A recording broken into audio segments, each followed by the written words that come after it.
I don't remember my first board. Oh, I don't really? remember like getting into skating at all. I was doing a lot of BMX riding. Really? Yeah. So you rode BMX? I was sponsored. That's wild. Like, yeah, like for BMX? Yeah, yeah. What? Do I talk to these guys? Do I introduce myself? Do I not? Do I skate around them? Do I say the wrong thing? Like you it's didn't entitled. respond to my DM? Like, Yeah. what the hell? You suck. And you're just like.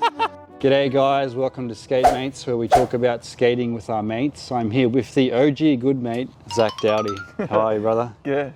Hell Officially yeah. on the channel. Dude, yes, Woo. It's been a minute. I got a list of questions here. They're pretty, you know, they range from like basic stuff to like more in-depth stuff. The first question here is, what was your first exposure to skateboarding? Like, how old were you and what was it and what kind of made you want to get into skating? I always struggle with this question because, and I guess I can add some context why, is because I don't know.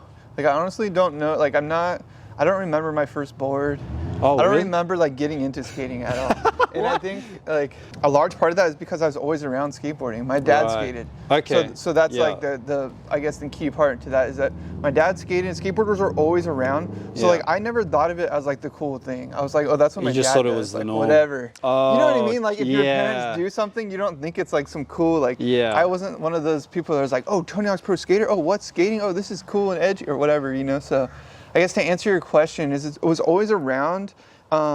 And I think like once I got into like 12, 13, I was doing a lot of BMX riding. Really? Yeah. So you rode BMX? Yeah. Okay, damn. I was sponsored. That's wild. Yeah. Like, for BMX? Yeah, yeah. What? Yeah, for BMX. And I loved it so much. Like a lot more of the racing than jumps. I did a lot of racing. I did the jumps and stuff, but yeah. I was really into that world. And I think that was because at that time I was living with my stepdad. And then like eventually it got to a point when like, I guess to kind of answer the question or go more into it is like, once I got old enough to sort of realize like the difference in like skate culture versus BMX culture versus like everything. I tried soccer or football, you know, all the different stuff. I think I just really liked my skate friends the most. Yeah. So eventually that's when it, So like 13 is when I was like, oh wait, I could spend all day at the skate park and like, it's not as competitive, it's much more chill. So I think like what really got me more into skating and like realized that, you know, not later on, I realized that it was going to become my like lifelong hobby. It was just like, probably around 13, 14, I started skating Ocean Beach Skate Park. Oh, OB? Yeah, and Nice. I just met like a good crew of skaters that I just really enjoyed being around and the community and the friends. So like, that's when I was like, oh wait, this is like something like I felt, I don't know, like whatever. More of a connection towards skateboarding as opposed to like BMX and stuff. Yeah, exactly. And like it wasn't that competitive. Yeah. And like just, I don't know, something about it had that gravity pull. So I think for me it was just like, being around that crew at that age. Yeah, very influential age as well. Yeah, yeah, definitely. And just like the fact that like it wasn't as macho. I mean, it kind of was like at that time in that era, it was like definitely like the blader hater era and like all that shit, you know what I mean? So like, but also just having access to that park and those people is like, oh, I want to associate with these people. And it was pretty diverse and like, I don't know, it just felt less of like you had to fit in, more like everyone was kind of like a freak and weird and like I enjoyed kind that. of the misfits and the outcasts just kind of coming together. Yeah, Okay, exactly. sick. Yeah, that's right. I always struggle with that question though, because I always know that it's like if you're gonna talk about skateboarding, it's like bound to come up. Dude, it's tough. I don't know how to answer like when I really got into it. 'Cause, like, my dad was selling going trucks, I guess. In the parking lots to pay for my diapers. Like, he loves to tell that story. Okay, yeah. That's wild because like a lot of people like it was Christmas '98. I got my first complete, but you're just like, oh, I don't know. I wish I had that. It's almost like you kind of just like fell into it in a way. Yeah, exactly. It kind of just morphed into it. So I have a hard time like really nailing it down. I wish I had like this was like the pivotal moment, but I don't. It's all kind of like it slowly started to happen. Like it was always there. Then eventually I was like, I think more than anything, like I said, it was just the right people, the right time. Yeah, for sure. This question kind of follows up the last question. It's basically, at what age did you start to really dedicate yourself towards skateboarding? So around 13, 14, you said? Yeah, I think 13, 14, and then like probably like going later into like being 21. Okay. Or like 20, 21, moving in with the skaters too. Oh, you know what I mean? so like you were living like a skate house. Yeah, oh, wow. living in the what was skate that house. Like? It's funny, like now looking back at it, it's like the stereotypical movie. Yeah. You know what I mean? Like a bunch of weed, bunch of partying going on, like drinking, whatever, girls hanging out, and like everyone just always having a good time. I lived with the guy that sold the weed, so like that always helped too. Yeah, you're living with the plug. It's just typical California situation, and like, you know, in hindsight, like privileged to be in that position, but like during the time, it was like, this is before obviously social media was as big as it is now and all that stuff. So like, it was just very raw and real, and yeah, I think just having the skate house, that's when it was like official. You know what I mean? Started going on trips and getting involved. Nice. Yeah. I did the skate zine. So like that's around 21 is when I started the skate zine. It's called Typical Culture. What's it called? It's called Typical Culture. Oh, Typical Culture. Yeah. And like we did an online like website basically. Because at that time it was just like, again, before social media. So like there wasn't that many platforms or avenues to get like content out there that was like just the homie videos or homie photos and stuff like that. You know what I mean? So like that was the sort of the gateway to like also meeting later on, getting like other industry jobs and stuff like that. Okay, cool. Yeah, just diving into that real. Dude, that's so sick. Right place, right time too. Yeah, that question leads into the next one. Oh, look, I'm doing all the work for you. Dude, he is killing it. Basically, like growing up skateboarding in Southern California, like I feel like, yeah, because you were like here, everything was happening. That's like the norm almost. But like for a lot of other people, like for myself, coming from like Sydney, coming up here, being able to see it all, it's like the Mecca is here and it's crazy. But I guess there's people that grow up here. And I know a lot of people that do grow up in Southern California that don't skate, they just know it's a big thing out here. But like you said, you were like at the right place at the right time. Like what was it like seeing skateboarding go from what it was pretty much up until how it is now? Like with like the internet and like just video parts. Like I was watching this video the other day about, he was basically talking about Fully Fled and how it was like so crazy at the time. Yeah. Like how is it like seeing it go from something like this to like something that's like massive now? I think it's cool. Like again, like not to be like a dead horse here, but I feel like very privileged to like even see that process, right? Yeah. To like what you're saying. I think like to me, it's gotten better and it's really cool because it is more inclusive, obviously, and just the fact that like you don't need to be in this bubble. I would say almost like at this point you're almost, and you know, I have a naive perspective again because I'm from here, born. This is all I know, so I can only speak from like my perspective and echo chamber. That should we wait for that thing? I think we should be sweet because we're pretty. Okay. Yeah, the dead cat's pretty good. But I guess like kind of what I'm getting at is like it's cool to see that, and also the fact that like I feel like it's almost like an advantage now not being from here, and maybe that's just because I feel like all the time, like for example, like when we go to the skate park, there would always be pro skaters there. Yeah, you know what I mean? That blew my mind when I first come up here. Like coming here and just seeing like the level of skateboarding and just seeing pros, I was like, dude, I was mind blown. And it's not to say that I wasn't, like I was definitely mind blown, but it was like, it was normal, if that makes sense. Like I was still like awkward and like, do I talk to these guys? Do I introduce myself? Do I not? Do I skate around them? Do I say the wrong thing? But I think like also got checked kind of in that way, like almost like humbled, like, oh, this is the real thing. So I think like seeing it firsthand and like seeing the struggle of people are doing or people are freaking out and who they are also kind of gave me a little bit of insight to like skaters are just everyday people too. Yeah, for sure. You know what I mean? Because I think when you're not around it, you're like, oh my gosh, you put them on these pedestals, dude. Yeah, 100%, man. So I think I like kind of had that perspective. And then as far as like seeing the transition to where it is now, I think it's just really cool. It's crazy because like it's gotten bigger, obviously, like now with like just, and I think that's just like kind of in cohesion with like just where we are as like a world. I know it sounds cheesy, no, but like everything's like more like international now. It's not just like just America or just Australia or whatever, just these hot pockets, like with the access of the internet, social media. Yeah, it's almost all like, there's, you know, in a good way, it's just also accessible, and it's all like, I mean, now it's like,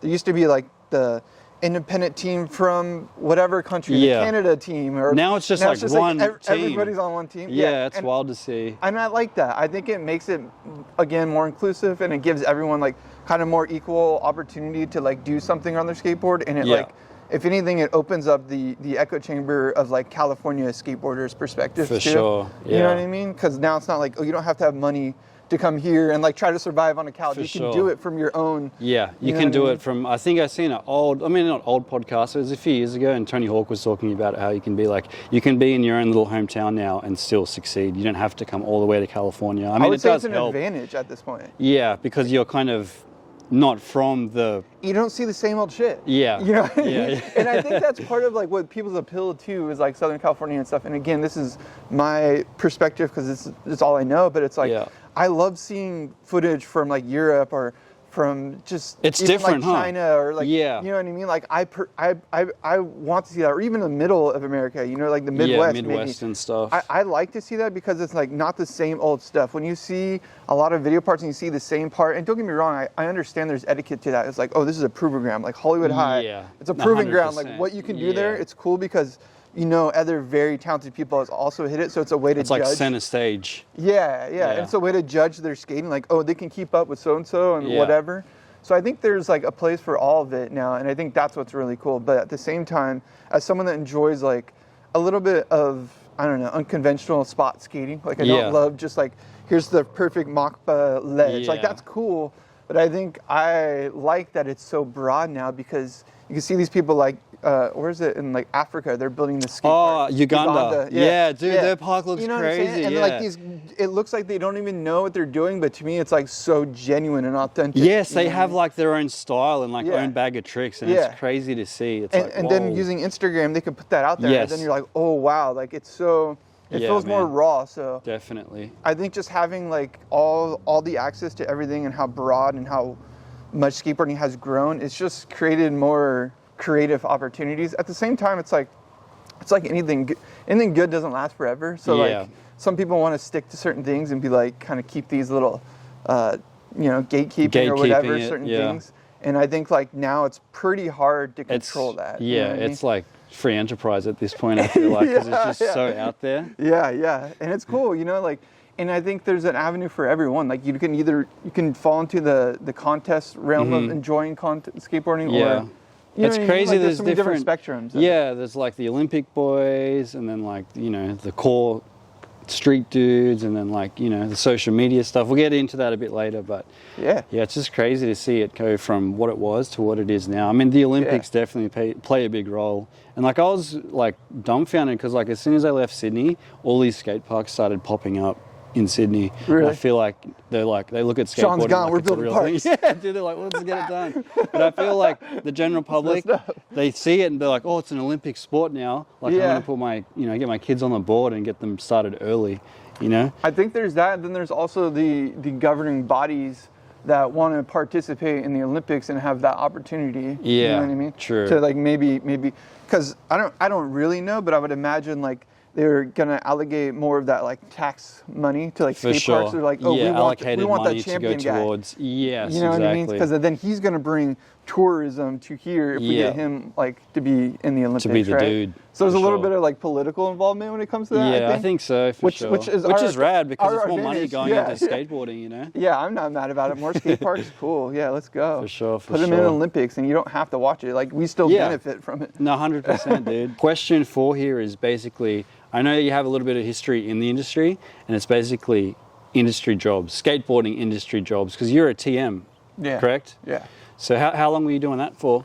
I was doing it for, I want to say it was like a little over 3 years. Oh, I think wow. it was like Okay. almost into the 4-year mark. Yeah. Yeah. Yeah. How did you come across that? Like, did you kind of just right place, right time and knew the right people, or how did you? Yeah, 100%. It was just right place, right time. Yeah. Knew the right people. I mean, yeah, couldn't Then have you're said it in. better. How was it like managing skateboarders? Like, you know, getting everybody in the van, getting them, you know, up, ready to skate. Like, was that kind of like a weird kind of line to toe? Because it's like, you know, first and foremost, we are skateboarders to begin with. So being able to be like, you got to do this, get up and is that kind of weird? It's a good question. I think there was a balancing there because it's like when you're in that position, like you got to remain the homie first and foremost. You know what I mean? Because otherwise, sure. like people don't care if you're just like you're just fulfilling a position. You know what I mean? They're not like going to respect that. Yeah. So to me, it kind of came more naturally. Like I said, sure. I lived in the skate house. I was kind of the filmer. Yeah. So I was always You had the used right to like resume. getting people motivated and be like, no, dude, you said you're gonna do this. Like we're Yeah. going now. I'm taking it. Oh, you got excuses? I'll fix the spot and like Yeah. whatever you got. Yeah. You know what I mean? I got the camera. Oh, you need a photographer. A photographer's coming. So Yeah, I was kind of already like prepared, I think, in a way, which maybe qualified me for that position. Definitely, dude. You know what I Yeah. mean? But there was challenging times, like as far as like I was working with the brand manager who was coming from a big brand, he did the Converse and Vans team. Oh, wow. And he did like, yeah, so he was coming to the small brand and like kind of trying to bring that big brand perspective in. Yeah. Sometimes it was challenging because we had certain, like I said, brand identity things. Yeah, they'll kind of clash. Yeah, with certain team riders. So like I would say the hardest part of that position was like letting go of team riders. You know what I mean? Letting go of people. Yeah, how do you break? Like, hey, dude, dude, yeah, that seems terrifying to tell someone like, hey, dude, you're not gonna be on anymore. It's hard because it is your job, and I think like you have to remember that it is your job, and you have to find the balance in the relationship with that skater. That like, okay, this is my job, but also like this is how I feel. Yeah. But however, this is still my job. You know what I mean? Like you kind of have to balance that off without being like super fake and prestigious. You know what I mean? For like sure. being able to do it in a way. So I guess to add context to that, there was a time where like there was a certain pro skater I was like, all right, we can't have him anymore because he costs too much. Yeah. It doesn't match with the brand's image, that direction they're going. So I tried to figure out another shoe brand that they could ride for. Yeah, so you were trying to give him another door. And like getting them contacts and like trying to help however I could. That's awesome, with some dude. ethics, you know what I mean? Yeah, so that's like, awesome. It sucks to be able to be like, oh dude, like you're not going to be able to be a part of this anymore, but hey, like, here's what I can do or what I'm trying to do. So like you can work with them, you know? So it's like still being a human while still keeping your job, you know? There's a fine keeping line. it relative, basically. Yeah. And having some like morals, like understanding like, okay, you don't need to like just like ghost somebody, you know what I mean? Because like your employer told you to. Dude, like, that's a big thing because like, a lot of brands will just be like, no, boom, done. And then it's like, oh, okay, I thought we were like homies, you know? But I think you can relate it to like the current trend of like Tom Master, right? And S. Yeah, and, like, all dude, that kind of stuff, what you know in the world? Yeah, I think Isn't that's a good that example, right? crazy? And I'm sure like the dudes, like I think it's Kelly Hart writes the TM, and I'm sure like they're homies. It seems like they're friends. And it's like, what are you gonna do? Like I'm still your homie, and we're still friends, and we'll still go skate. But like, you know, like I have to do my job because he's still trying to pay his rent. 100%, dude. Yeah, it's a tough. It's a weird position that you're kind of pushed into. I think like now, from my understanding, I don't know because I haven't worked in this industry for a long time, but like if you're a TM, you're kind of just also like the social media person. Yeah, you know I feel like mean? you have to wear many caps as a TM. You have to wear many caps, yeah, exactly. Yeah. So, I mean, I've always enjoyed that stuff. So I think like unless you enjoy being around skating and like getting people motivated and dealing with the drama or dealing with like people that are maybe, you know, like doing stuff they shouldn't be doing and trying to like be, I don't know, I don't want to sound like corny, but like kind of like a, I don't know, like not a mentor, but someone that can like hopefully guide them into somewhat, just some good influence. Not force them because like you can't force people to do anything that's like they don't want to do, I don't think. Yeah, but like at least like try to motivate them. So I think unless you have that, then it's gonna be a challenge. Yeah, dude, that's it kind of went hand in hand, you know what I mean? But the reason I got the position is basically because I worked at the skateboard mag for a little bit, and like somebody else there recommended plugged you me. in. Yeah, nice. Exactly. What is there any notable locations that you traveled to, like working as a TM, like skate missions that you can think of, like overseas or even in the country? I mean, a lot of them were like for that job. A lot of it was here. We didn't have a big budget. Cool. Yeah, I think when I was working for the skateboard mag, the coolest connection that came out of that is I ended up going, kind of pitching myself to go to Malmo Ultra Bowl, which is like a contest in Sweden. Okay. And this was like, you know, before there was a lot of coverage there, before Copenhagen Open even started. Wow. Yeah, so I was able to go out there and then build the connection with there. And then basically I got a free flight there to do the coverage for the skateboard mag. Dude, wow. And then I did that for like a couple years. Then eventually I started going to the Copenhagen Open and just open up a bunch of different like oh man, it's like boots on the ground. Like you're over there just like doing the thing, dude. Yeah. It opened up connections. I had a friend, same thing, right place, right time. I had a friend that had went there once. He's like, here's the guy who runs the contest, hit him up. So I just hit him up, said, hey, I work for the mag. And then I told the mag, can I film something there? And then it all worked out. So I think that like, as far as industry stuff goes, was one of the biggest things because like now I still love to go out there. Nice. Have like lifelong friends. Oh, dope. Yeah. These questions are like they all kind of pertain to one another in a way. This next question. You read my mind. Yeah, you knew what I was gonna say. How boring. It all kind of flows in. How big is the core skate industry? Like, I mean, I feel like skateboarding is still somewhat small of a thing on a worldwide stage, industry-wise. But like, how big is the core skate industry? I feel like there's only like a few kind of big wigs of the industry that are like, I feel like they're all here kind of in a way. Yeah. You know? Yeah. Southern California. Like, yeah, you mean like kind of like the people behind the ground or behind the scenes? Yeah, like the people behind the scenes, the puppets, what do they call that? The marionettes. Yeah. I don't know. I feel like, you know, when you say core, I'm thinking of like... Or just skateboard industry in general, really. The skateboard industry in general is so big, though. That's the thing. I think it's really big, but when it comes to like the core industry, I know it's like cheesy, but I get what you're saying is like... Yeah. The people, you know, like are out there filming video parts and like producing events and like managing brands. For sure. I think it's like pretty small, you know what I mean? Still to this day, I still think it's like pretty small. And like, I mean, especially now, I feel like as far as like successful, I mean, you can say there's a lot of people involved in skating, but as far as like successful, like this is their full-time thing, and they employ other people. It's probably and, only like a handful.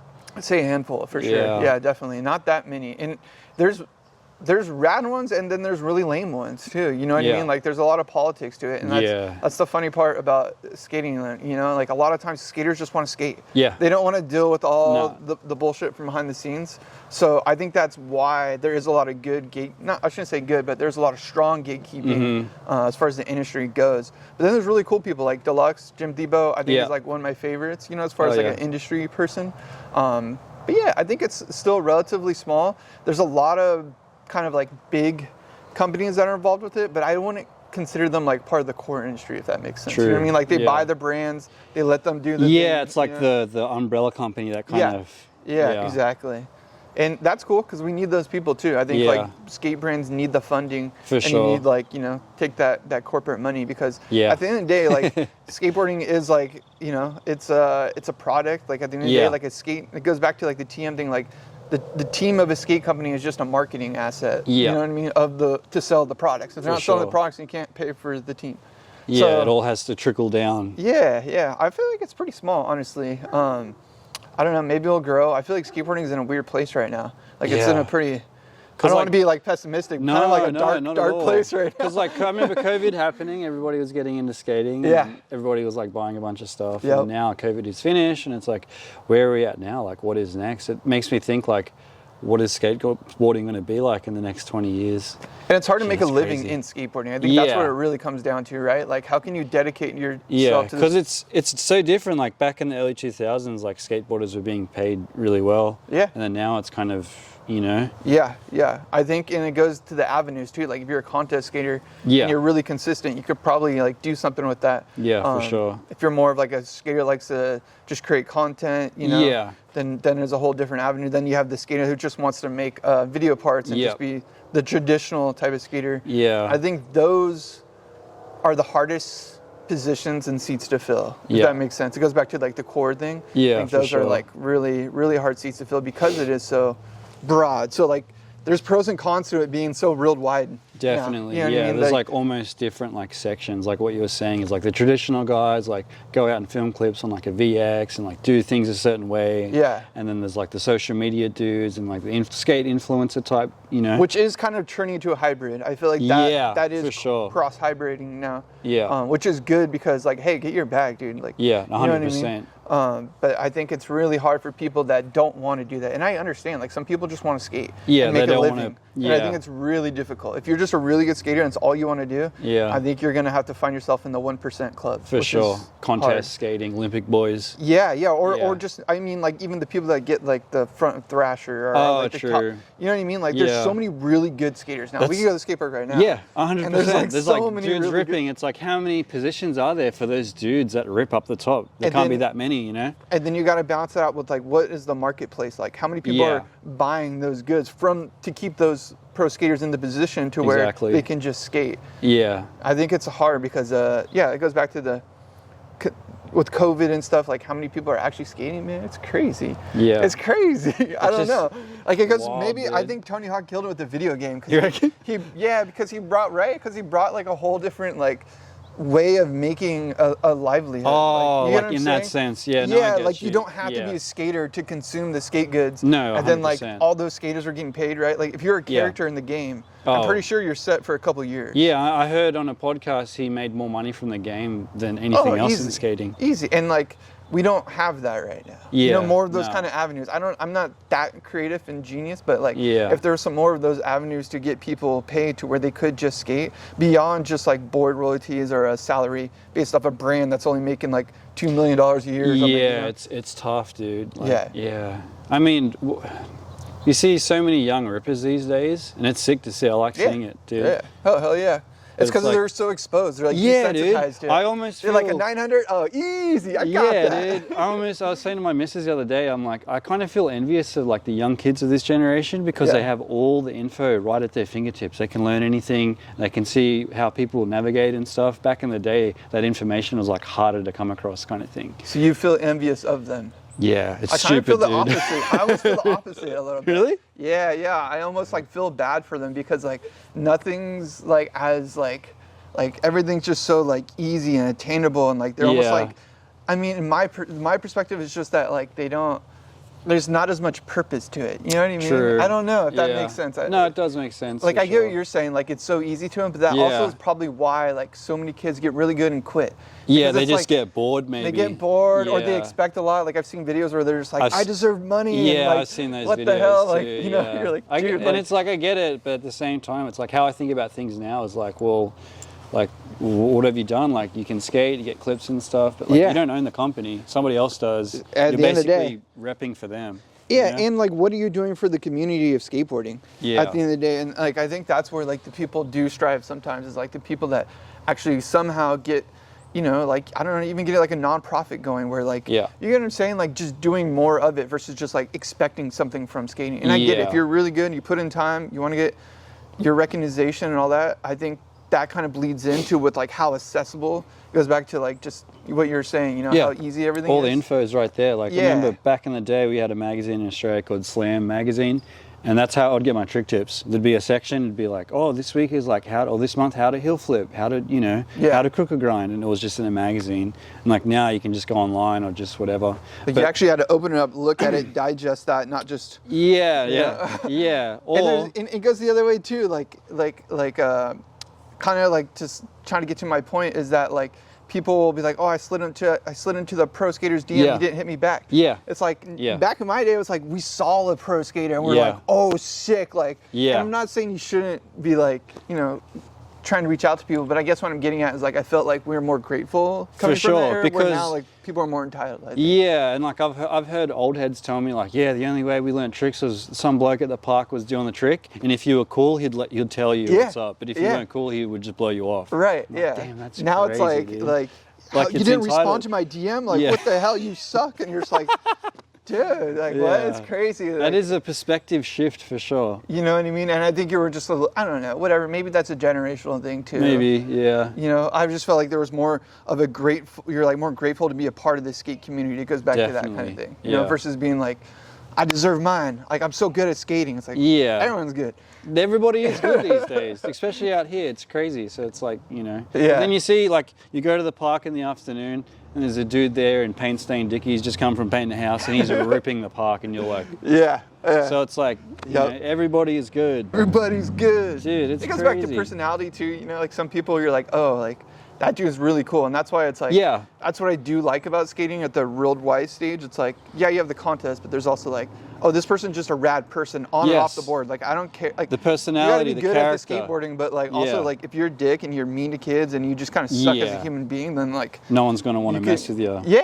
Which is rad. Like I back that. You know what I mean? Sure, it can't just be, oh, I'm so good at skating, like, you know, give me money. So what? Question 6. This all flows down, dude. I wrote this morning, like half at home, half sitting in the car earlier, but it's pretty much this shift Making you wait for me. No, you're good. The shift from course skateboarding into the current social media climate of skateboarding. I think it's sick because like you see dudes like Tom on YouTube like making vids and stuff, and I feel like that has like kind of lessened the stigma about like having a YouTube channel or like, you know, just posting clips to Instagram and stuff. I feel like it's more of an accepted thing because like when I first started my channel back in Oz, it was rough, dude. People fucking hated me. Really? Yeah, people did not fuck with me, bro. I got bullied. Like in person or just online? Online, in person. I had a mob of dudes I used to skate with, and I started doing YouTube and like stuff on Instagram, and they just didn't want to fuck with me anymore. You know? Oh man, you're up in a can of worms with this one. Yes, I know you've had a similar kind of experience, dude. Yeah. I love hearing it though. I love hearing this.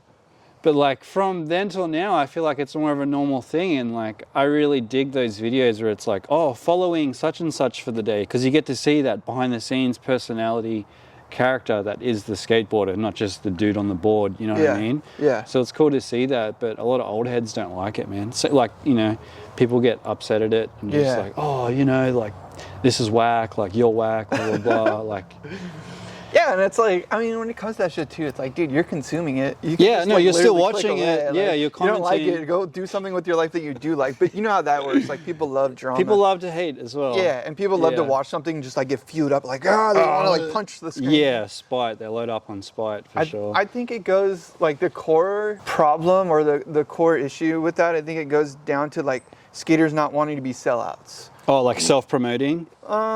I don't know. Maybe it's self-promoting, or think of it as like, even back in the day, people hated Tony Hawk. Yeah. I know that's like another broad example, but you know, because he did Bagel Bite commercials, right? Yeah. Like if you think about it, before even social media, it's like he was they doing would have Bagel thought Bite. it was corny. But guess what? He got like food on his family's table. 100%. You know what I mean? So I think it comes back to like skaters not wanting to be sellouts. And I do get it. Like there's this sense of like gatekeeping. Yeah. And I think it all bleeds into like the gatekeeping, not wanting to be a sellout.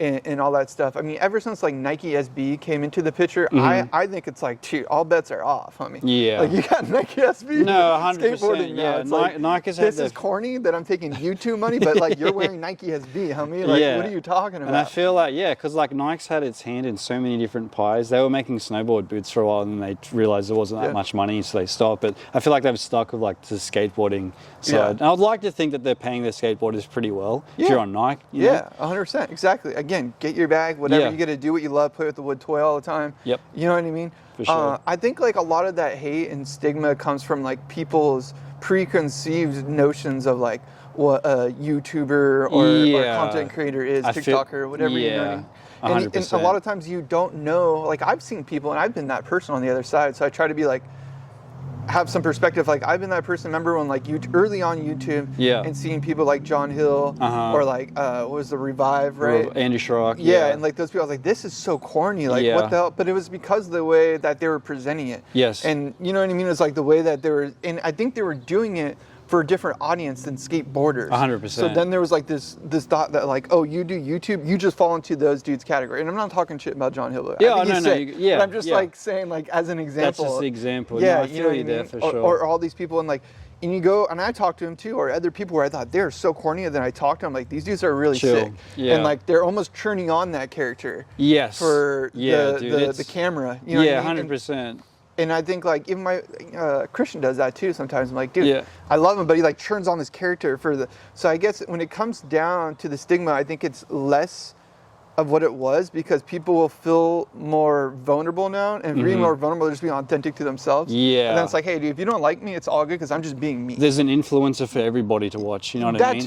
That too. But also, it's like, you know, when you make your videos, I feel like you're just being yourself. Yeah, I try. I'm so character. mellow. I can't be like, whoa, you sound. I just can't do it, dude. Yeah. And if, like some people might like that, like that gets them hyped. It's like the gym bro kind of energy. Yeah, like, some people love that. Sure. Like that's all good. You know what I mean? Like some people love that shit. It's like, dude, they need you know what I'm saying though. So I think like if you're on, for me starting my channel, because I felt the same way as you. I was like, oh, I want to do this, whatever. Yeah. And I don't know if you had the same experience, but I didn't do mine for like at least 2 years. I thought about it, prayed about it, and then I was like, all right, I'm gonna do it.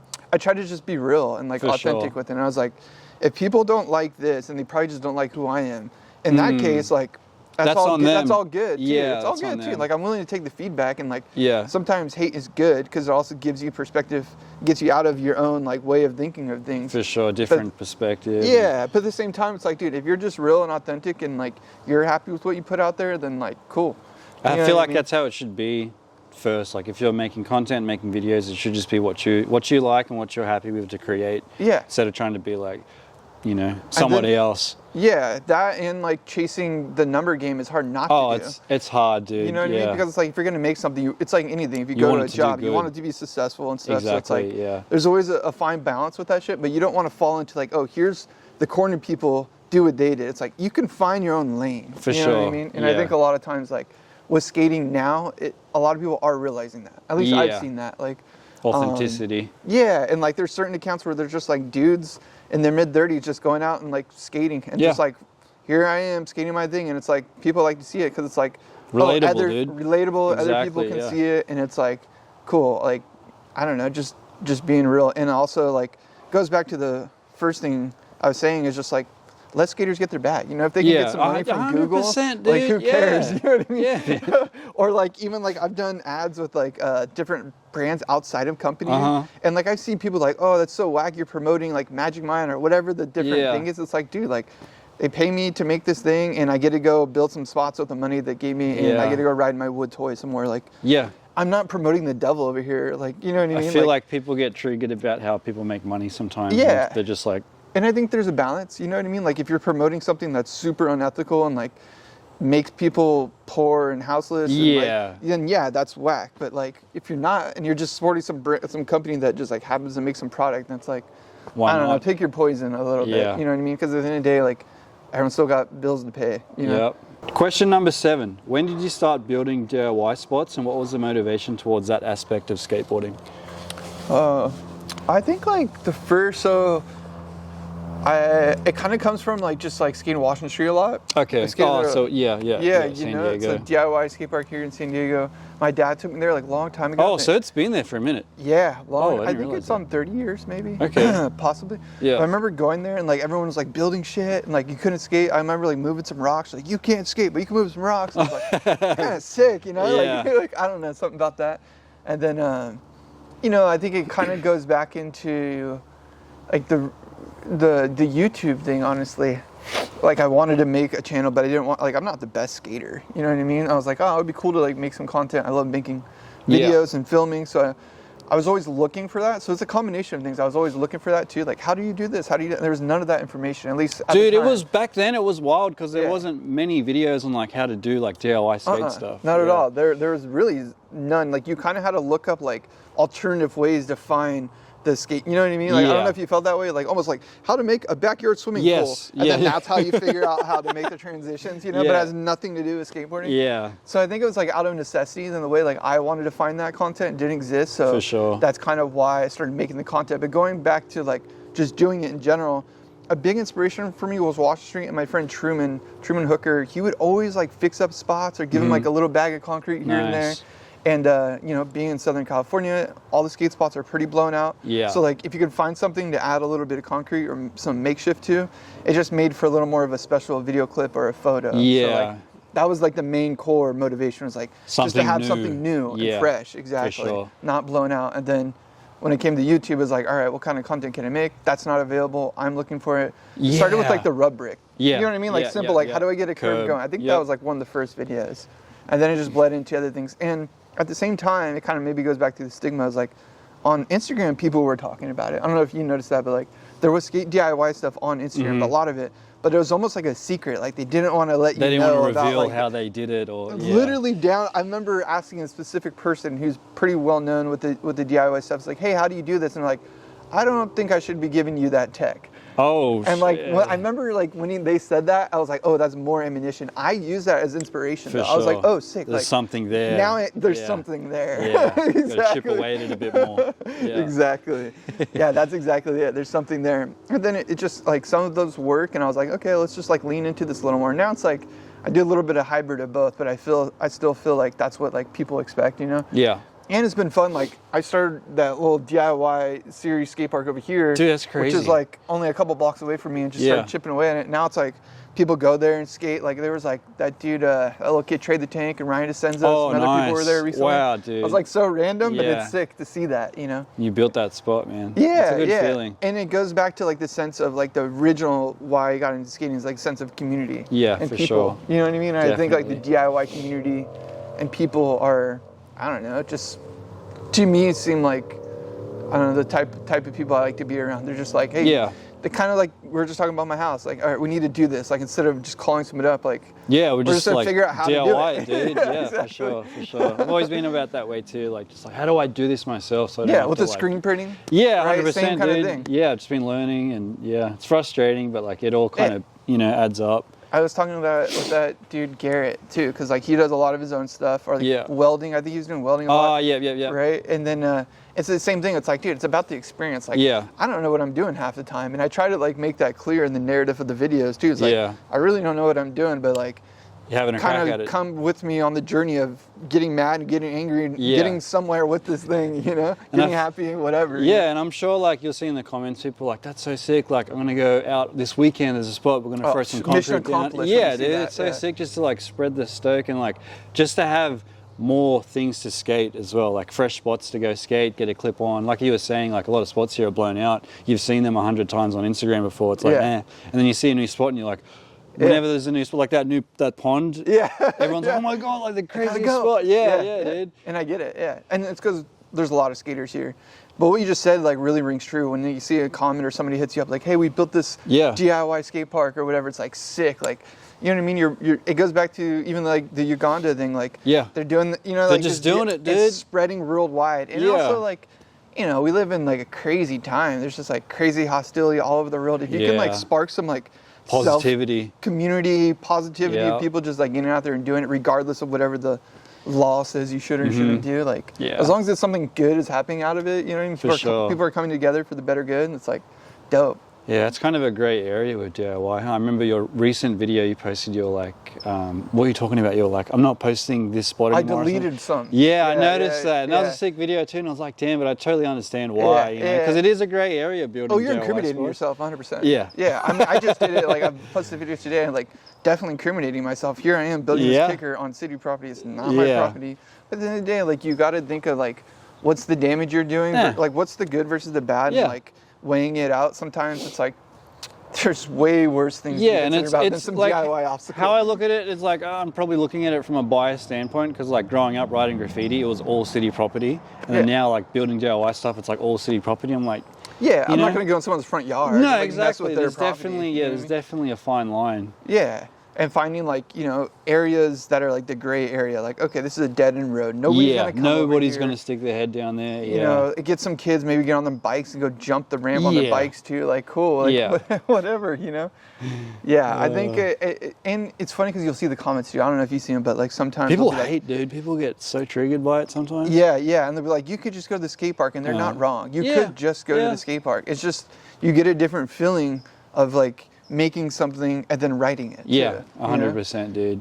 It's like, I don't know, it's like when we were little kids, we used to make like go-karts. Like literally find wheels and like put a 2x4 on the wheels and then go down the hill on it. It was just like making something from nothing and then having a good time. Like, that's how it was. Like when I rode a little bit of BMX growing up, but we would go and build dirt jumps in the bush. We'd just be digging, there'd be a creek bed to pull water from. Like it was sick, but it was like technically like city, you know, area, but it's like whatever. You're not doing any harm. No, you know what I mean, you're not going out and like harming people's like cars, or stealing anything, 100%. or like crazy, affecting other people's livelihood. Like, and I feel like Southern California, like if you're out skateboarding, like I've had it at times where we've been out skateboarding trying to get a clip or a photo, and a sheriff's rolled in. They're just like, "What are you guys doing? Oh, you guys are skating? Oh yeah, you guys are sweet." It's like, dude. I think you get it past the older you get with that. For sure. I'm not saying you're old, but I'm just saying like eventually I feel like they're like, oh, these dudes, they've dealt with it enough. We'll give them a break. 100%, yeah. We had one sheriff, he was like, pull out your phone right now. And I was like, oh, damn. He's like, go on YouTube. Type in this. That's my nephew. And his nephew was like freestyle skating. No way. Yeah, he was like super cool. He was just like, have a good night, guys. Aggressive. You're like, oh shit. Yeah, and I was like, oh, here we go. And he was like, cool as fuck, dude. So sick. Don't judge a book by its, or don't judge a character by its book, or how's it go? Before we get into this question, I need to explain that I'm very biased towards anything like drug and alcohol related. Even weed, like I've never smoked weed in my life. That's a whole different story. You're missing out. You quit. I did. I just already kind of knew you were going. So How long ago did you quit? I'm just kidding. You're missing out. Come on, dude. Let me light one up right now. It was June. So last June. Okay, yeah. So feels like it was longer. I remember you posting a video about it. Yeah, well, June. It was like June 1st was when I got officially counted. Like, okay, this is like my marker. So it's been 7 months, right? Is that June? 8 months? 8 months, something. Yeah. Which to me is crazy. That's a long time. Yeah, dude. Because I've been smoking forever. How long? When did you start smoking? Like, how old were you when you were smoking weed? I probably started smoking weed at like 13. Okay, so generally, 13, 14 probably. And were you like an everyday smoker? Oh, yeah, easy. Lots of smoking every day. I mean, at first it started like casual, just like I said, but like once I was like it started casual, kind of like I want to fit in with the crew. Yeah. Typical thing. Like as you get older, you're like, oh, peer pressure is a real thing. Like, yeah, it's so corny 100%. the way they teach it. I Dude, feel like they need to refigure out how they need to switch it up. Yeah, because it's like, of course I want to fit in. I mean, like I'm a kid and all the cool everybody people else are is doing it. Yeah, come on now. And I think experimenting is good. Like I think I definitely don't regret like experimenting a little bit. But yeah, I think like 13, 14, probably like 17 was like, okay, it's official. Like I'm hitting the bomb. Official stoner phase. Yeah. And again, it goes back to like skate culture, wanting to fit in. Like I was around whatever at the time, like some new pro skaters or like people that were coming up, and I wanted to like be a part of the crew. So yeah, for sure. It's just like drinking, and it's funny. Like I think drinking to me is probably worse. It's than definitely weed, worse. You know, but it's so socially accepted. It's like it's weird if you don't drink. Like what's wrong with you? No, You're exactly. Like, what's your problem? You think you have a problem? I don't drink anymore. Oh, it's always the problem? case. Yeah, what's your problem? It's like, no, I just don't drink, you know? Yeah. But yeah, I think like I got to a point and my wife still smokes and I don't like, you know, I'm around people all the time that still smoke. And, yeah, like, Southern California, almost everybody here smokes weed. Yeah, easily. And yeah, I mean, I don't know what your question was. What was the motivation for you to be like, I'm done smoking? Honestly, a lot of it was just attached to shame, my own shame. You know what I mean? Because and I think that's the only way anybody quits anything, whether it's like fentanyl or all these horrible things. Like you can give people all the resources in the world, but unless they have their own like actual like agency I want to want stop to be able to this, stop. then you're not going to stop. So to me, it was more so like the dependency on it, I guess. So more than shame, but like just being dependent on anything to feel a certain way. You know what I mean? And I know that in itself inherently can be toxic, even thinking the way that I'm thinking, or like I shouldn't depend on things because you know, you want to depend on dopamine or skateboarding is like not a bad thing. No, that's it. Yeah, healthy balance. Yeah, but I think for me it was more so like, okay, I don't want to constantly like. It got to a point where I was like, oh, I need to smoke to do laundry. I'm gonna get a little it become like a reward system. Yeah, you know what I mean? So it's a reward system. I constantly was like watching videos too to learn more about what was neurologically happening to me in my head. Yeah. And I'm getting older, you know, and I was just like, fuck, I want to skate more than I want to smoke weed. Yeah. You know what I mean? At the end of the day. And so I got to a point where I did want to quit, and I think I sat in that point of wanting to quit for probably like a year. Yeah. You know what I mean? Like it took me a long time to be like, okay. You're like, just contemplating it forever. Or like, I want to quit, but I want to smoke more. I'll quit next week. Exactly. And then eventually, I just got to a point where I was like, all right, like, let's just like really try this and really do it and kind of just like hold myself accountable. And I think like not depending on anything has become like kind of like the MO in the last couple of years too. You know what I mean? Like not depending on whatever social media or not depending on other people for happiness and just kind of like, you know, just being a little more like it's like a base level of just being self-sufficient within yourself. Self-sufficient and more like self-aware and like, you know, like I think to be like emotionally intelligent, even so, because you're not escaping, you know, at the end of the day, like you're drinking, you're smoking, you're escaping like maybe some demons there, which I think I was, you know, like I think like going to therapy enough too also coincided with like the wanting to quit and understanding why I felt these certain like emotions or ways about it. I was like, okay, like that kind of makes sense. Makes now. More sense. You're able to be like, face the demons, you know? Yeah, 100%. I feel that, dude. Yeah, so I think like that was a big part of it, and just to get to a place where, you know, I can like not feel like the rush to get home so I can smoke and be lazy. Like, I think the hardest part about the process of that was just like, did it affect your sleeping or eating or so much, energy? Everything. Sleeping, eating, energy. How long did that go on for? At least like 3 weeks. I think by the month point when I was like, okay, I can finally get to sleep. Sleeping was brutal, dude. Like there was nights where I just wouldn't sleep. Yeah. Like, and that was heavily what I do before going to bed. It was just light one up. Easy, so much. And then like I'd just be out and I'd sleep so good. The coolest part is that now I'm saving so much money. Yes, dude. Weed so much money. Yeah. It's expensive. Not only that, but now it's like I dream too. I have like crazy dreams. I didn't dream the whole time. Like literally. So that is a real thing. Oh, for me. I think everyone's lives and bodies are different. My girl's trying to cut weed right now. She's quitting weed, but she's in the process, and she's like, I'm just having these crazy dreams when I get to sleep. But right now she can't sleep, she can't eat, she's irritated. Yeah, and I'm always irritated. Yeah, I'm always just like, and the nights are the worst. I'm always just telling her like, yo, just push through right now. There's an arc, you're going to arc, and then it's going to mellow out again tomorrow. And you're going to feel better that you said no and didn't do it. Yeah. Because like she's been smoking for like 10 years, you know? Okay. And she just come to a point with herself where it's like... She's a minor. 10 years, it's 20 more. So she came to a point with herself where she was like, I want to see how I am without weed. I want to know how well my brain works without it all. Yeah, I think that's a good perspective. You know? I feel that too. I could definitely like agree and like, or I guess I feel that a similar way. Like, how could I feel the same way? And like, am I like, you know what I mean? Like, I don't know. I think it's just part of maturing. Yeah. Too. You know what I mean? Sure. And not to say like everybody needs to stop smoking weed to be more intelligent. No, like, everybody. That's not what I'm saying. Yeah, you know? everybody has a different case, and it is you know, anything within moderation. But like, I've never done it. That's crazy. Because like growing up in Australia, weed was a different culture, and I would go to the skate park, and there'd be like the older homies that were like pretty good at skating. And they would skate for a bit, and I would smoke, and then I'd come to the park, and I'd just be sitting around smoking. Yeah. And they just weren't skating, and I was like, I'm never going to be like that. Smart. Never going to do that. I think that's how I felt about a lot of other drugs. You know what I mean? Maybe like a little more hard drugs or whatever. Like it's like, sure. oh, okay, I see that. Like, I don't know. Like and they say weed cocaine is or a whatever, gateway you know? drug, which is probably true. I don't know. I don't know. I think it just depends on everyone's personality. On the person. Some people have more of an addictive personality. For Some sure. people are more curious. But I'm still on team like, if you want to try out some drugs, do it. Yeah. Like for me personally, and I'm not saying you should go out right now and buy some LSD, but I'm just saying like, you know, experiment. Like you live life once. Yeah. And by no means like I've definitely experimented and I don't regret any of those like experiences. I think they're cool.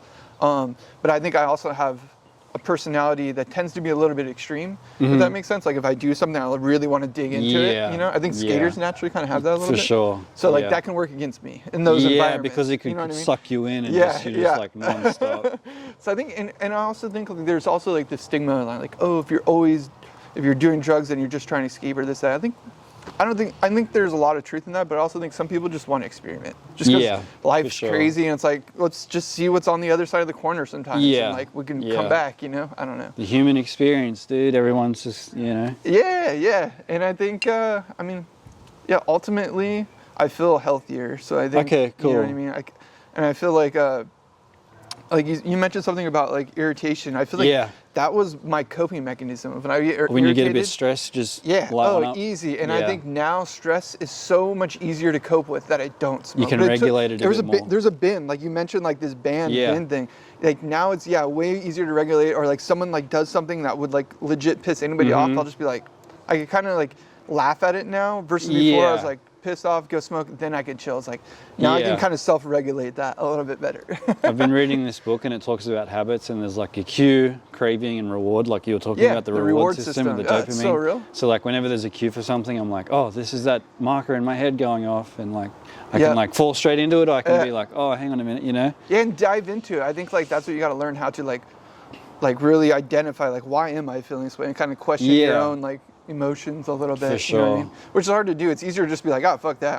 For sure, dude. It's tough to work on your brain, dude. But like if you're able to like hack your brain and work on it, it's like it's almost like a superpower in a way, you know? Yeah, I definitely inspired by a lot of like other people I'd listen to or podcasts or like people that I was like, oh, those seems like that dude's happy or whatever. I shouldn't say happy because I think that's like a bad goal. But it seems like that person's content. Yes. You know what I mean? Yeah. Here's a good one. This is a really good one because I have no idea about it, but I mean, at least for me, but like, what are your hobbies outside of skateboarding? Like what are your interests like outside of skateboarding? Like what do you enjoy doing? You do things besides skate? Yeah. Wait, you do everything? You're weird. I feel like I do too many things sometimes. I'm like, I got to chill on the hobbies because it's hard to put so much, you know, thought into everything. I think that's healthy though, dude. Like experiment with other things. I mean, my other hobbies, I like to. So I run a company with my wife. Yeah. It's like ironically, a cannabis accessory company. There you go. But yeah, I mean, I like that stuff. I do like video. So with Lucas's brother recently, I did some like food stuff. So I shoot a lot of like food photography. Yeah. So you're still behind the lens. Yeah, still behind the lens. So using the camera, video, photo, I still love doing that stuff. Editing and all of that kind of blends into what I do. But yeah, I mean, I honestly don't have that many other hobbies. Like I like just skateboarding. Yeah. Oh man, just I love wish it it so was much. that simple for me. I wish I had more hobbies. I'm the other way around. It's funny you bring this up because I was thinking about it today. I was like, man, I need to like pick up some more hobbies. Really? Like, Damn. I've done all these different things, but like nothing has stuck. If you get what I'm saying. Like Yeah. I've experimented with other Yeah. things, and I'm like, oh, that's cool. Like I even experimented with golfing recently. Okay. And I was like, this is cool, but like I'm already bored. Like after like a couple Yeah. times, you know. Yeah. I don't Yeah. know. So Dude, that's, oh man. yeah, I don't have that. I wish I was like cool and had all these dope side hobbies, but I don't.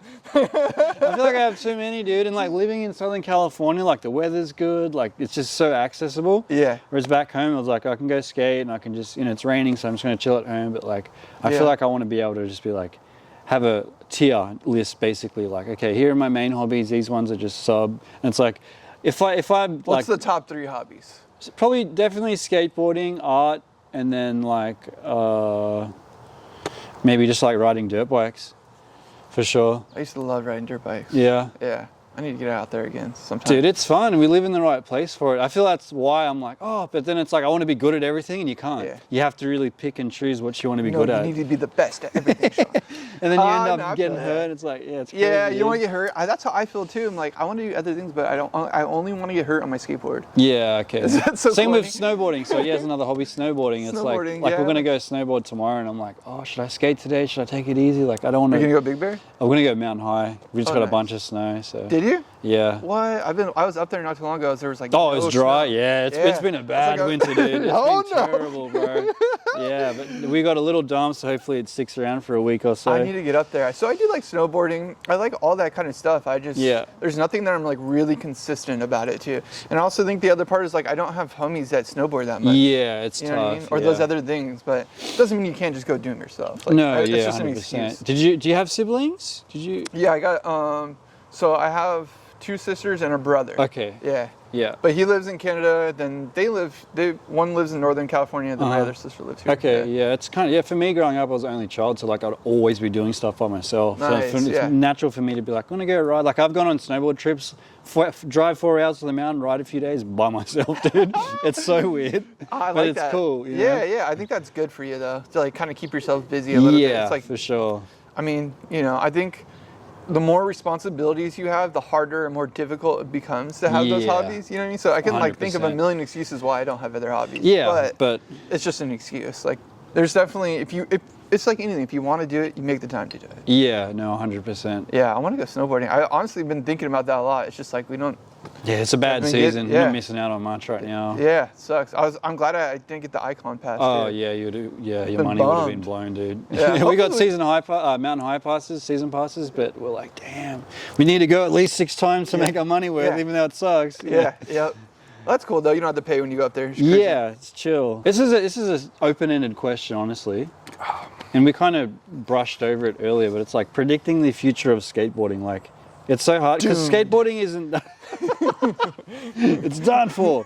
Like skateboarding isn't that old, so it's like you think back of like the current era of skateboarding and previous, like, oh, Andrew Reynolds, like Eric Costin, all the big names. It's like, who are going to be the big names in 20 years, 30 years? Is skateboarding still going to be, a massive thing? Is it going to be less of a thing? Is it?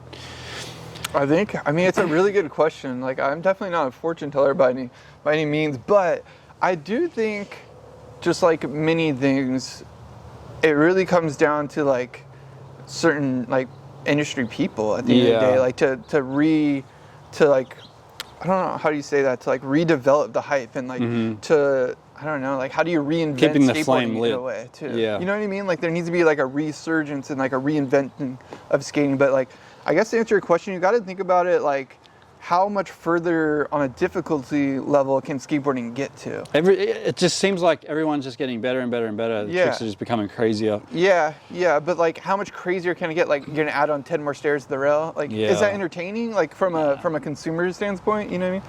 So I think it has to, almost like a lot of things, like almost maybe has to fall apart a little. Yeah. Like maybe it has to just like kind Break of somehow down. die a little bit for Yeah. it to become like a new recreated thing where it's more like how it originally was, like it's an art form where you have like Yes. the Mark Gonzalez and the, you know what I mean? Yeah. The Nil Blenders and the Nodis, like these Yeah. people. I think like Andy Annister might be Yeah, he ahead of might his be, curve, for you know sure, what I mean, for on that sure. a little bit.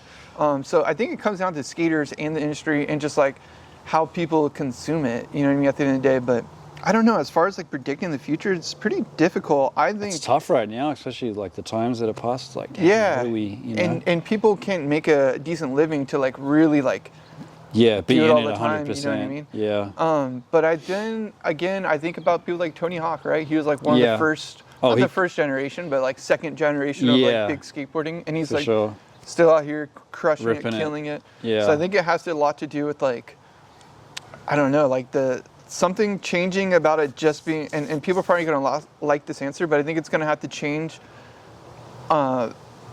being about difficulty. I think Yeah. that's like hard to do because skateboarding is all about NBD, ABD, Yeah, like video yeah. parts. But I think that it's gonna have to change to like, in order for it to like keep going for another like 100 years or something. I don't know. You know what I mean? Like how much more difficult can it get? I You don't know what think, mean? dude, I don't know, man. So I don't know. It's a good question.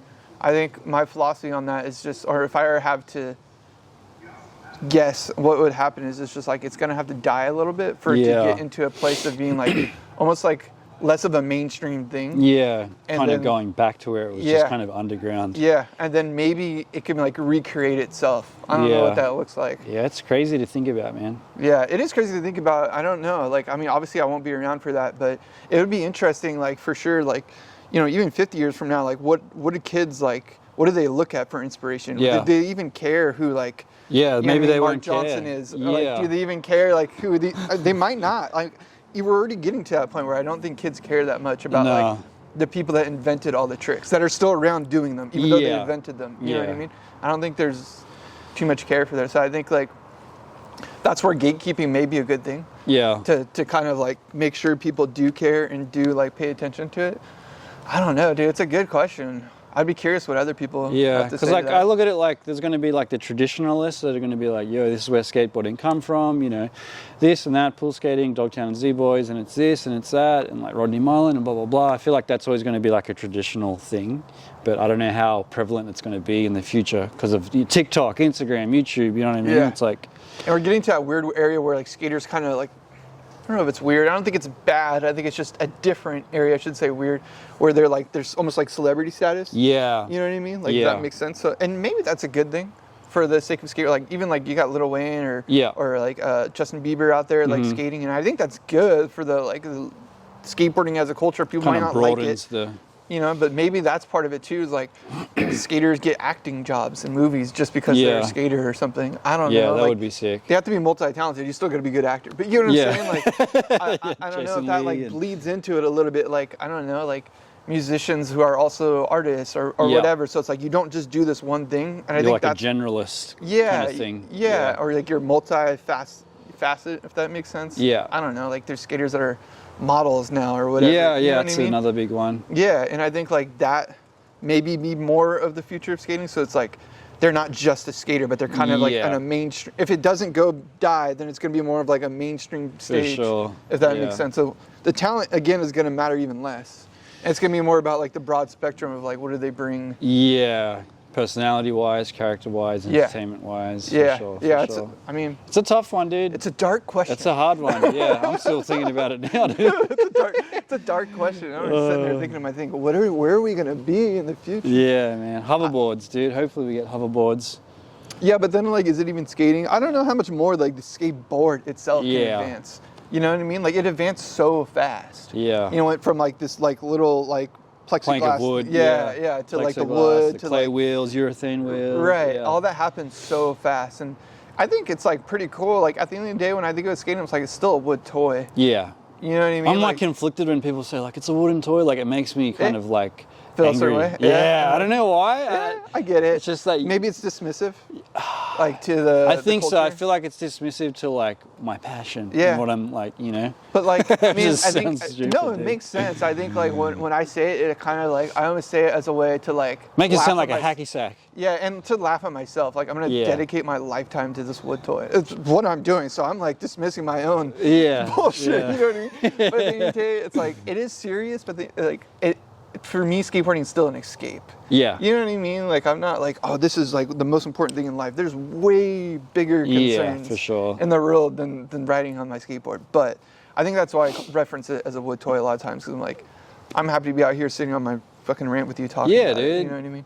100%. And what happened to me in I think it was like grade 6 back in Australia. Some kid come to school with those Osiris D3s, big chunky shoes, and at that assembly, the principal had something to say about it. He's like, yeah, make sure you kids are wearing shoes that you can run around in and have a good time in and still come to school and not have to roll around on a piece of wood with wheels. And I feel like it made me angry then. Oh, and that's what okay. Yeah. That makes sense. It's bringing up trauma. Yeah. I was telling Dowdy, like, my missus has been hammering me for like 6 months. You got to get Dowdy on, put Dowdy on. So dope. And I was just like, yeah, I'll get to it. And, you know, last week she said something. I'm like, I'm going to message him right now. And now we're here today. So, yeah, hell yeah. Made it happen. Yes, sir. Yeah. Well, this is Skate Mates, where we talk about skating with our mates. This is Dowdy.